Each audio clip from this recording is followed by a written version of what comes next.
Everybody, Michelle Rempel is tweeting, and I'm still blocked from her, but she is tweeting about the Global Compact on Migration. She's making news, and I'm looking forward to her follow-up video to talk about this in more depth, but I think it's well worth talking about. So she's tweeting in response to this tweet, and this is the Prime Minister of Israel, Prime Minister Netanyahu, and he says, quote, "Israel will not accede to and will not sign the Global Compact for safe, orderly, and regular migration. We are committed to guarding our borders against illegal migrants. This is what we have done, and this is what we will continue to do." And he says that in his little speech. And Michelle tweets at him, "By allowing nearly 38,000 people to enter Canada illegally from the safety of upstate New York, then claim asylum, Trudeau has undermined the integrity of Canada's borders. Canada's borders should not be compromised by abuses of our asylum system and should not sign this compact." So I appreciate that sentiment. I appreciate that tweet. And then everybody that I've seen on most conservative tweets has been asking about the Global Compact and et cetera. And so this tweet is no different. And Return of Nature says, quote, "So you can guarantee that the Conservatives will take us out of it if you form government in 2019. And Michelle says, "Yes, thread. Even though the agreement is non-binding, Trudeau has already implemented many of its principles. The Roxham Road expedited illegal entry program, his recently announced propaganda campaign. We would reverse these changes and restore order to Canada's system." And that's a reply to the guarantee Conservatives will take us out of it and get in government. And she carries on. Michelle Rempel says, "The global community needs to do more directly and concretely to address challenges associated with illegal migration. The UN itself has refused to acknowledge it needs to reform the prioritization process it uses to select and refer refugees, for example." So this is important. This is making news from the Conservative Party. Michelle Rempel is the Immigration Shadow Minister, so she is the one directly responsible for holding Mr. Husson to account. She's the one who would take over the file if the Conservatives were to take over government today, if there was an election held today, et cetera, et cetera. So what she says on this file matters, and Scheer's governing style, he likes his team to have a heavy say. So it makes sense in this context that Scheer wouldn't roll this out, that he'd let his Immigration Shadow Minister roll it out. That said, she is very clear here. She says, now, on one side, she's very clear. On the other side, it's kind of the original speech is about the Global Compact for migration. He's speaking specifically about the Global Compact for safe, orderly migration. And this question is, will you take us out of it?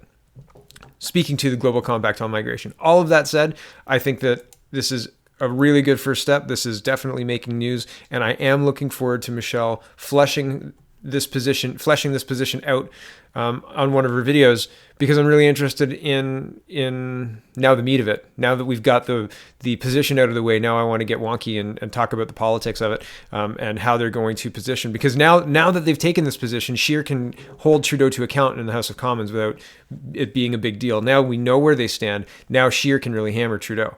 Hopefully that actually happens. I'm excited for Question Period. I like Question Period. I actually really do. I watch it more often than not. So it's in the background while I'm doing other things. But it is what it is. I am glad they took a position. I think this impacts Bernier. I really do. I think this changes the dynamics, because one of the biggest differences Bernier had was that he was very clear that he was going to reduce immigration and pull Canada out of the U.S. Compact on migration. So that was a big difference. The pulling Canada out of the U.S. Compact on migration, in my opinion, is short-term a bigger deal than reducing the number of immigrants year over year. Reducing the number of immigrants year over year is important, and I think that it is a difference differentiating between the CPC and the PPC, absolutely. But I think that the Global Compact on migration was a much bigger wedge, and I think if the CPC had stayed silent, they would have lost a lot more support to Bernier, and I think they realized this, which is why they're rolling it out. So I think it affects Bernier. Do I think it kills his chances? We'll see. I think it certainly gives life back to the CPC, and I think people will be comfortable with not thinking much more about immigration if they're talking about signing this, and or sorry, if the CPC is talking about taking Canada out of this and not adopting this as their policy. So I think this cools things down for a lot of people. I don't necessarily think that's good, but I think on the whole for Canada, it's good, right? For short term, our politics, I think it's negative, but overall for the politics of Canada, I think it's a net positive. I think pointing to Trudeau and saying this is insane and everybody else thinks so too is better than staying silent on it and having Max be the only one saying, guys, really, you want to open up our borders? That's really what you want to do? Read the compact. That's exactly what it says. Our citizens have no rights, but if you don't happen to live in Canada, we'll give you $50,000 in an apartment in a hotel. 4-star or 5-star? Which one would you prefer? Right? It makes no sense. So on the whole, I like this. For Canada, I like this. For short-term politicking, I think it pulls a little bit of the wind out of Max's sails. But on the flip side, I think it gives him a bit more breathing room. It's not as imperative that his party be successful to win the government this time. Not to say that I'm skating on thin ice here, and I'm not saying that I don't support Max or anything to that effect. I'm just saying that for the majority of people, this was a bigger issue than the immigration, and this will, I think, affect support.